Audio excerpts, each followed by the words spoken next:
Domnul Cristi Popescu, hacker și depanator Bună seara. PC. Da. Ce vă recomandă ca expert în emisiunea asta ca să știe spectatorii? Eu, de când eram mic, am avut înclinații spre hackerism.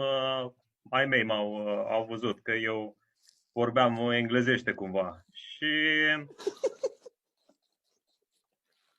acum sunt mai mult pe dark web. Am început să fac hacking. Făceam și pe internetul normal, dar nu se mai plătește așa bine și Da. atacuri, ping-uri din astea, dau ping-uri, foarte multe atacuri am făcut și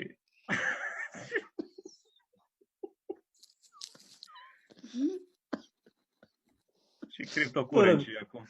Continuați. Da, criptocurenții acolo am făcut destul de mulți bani.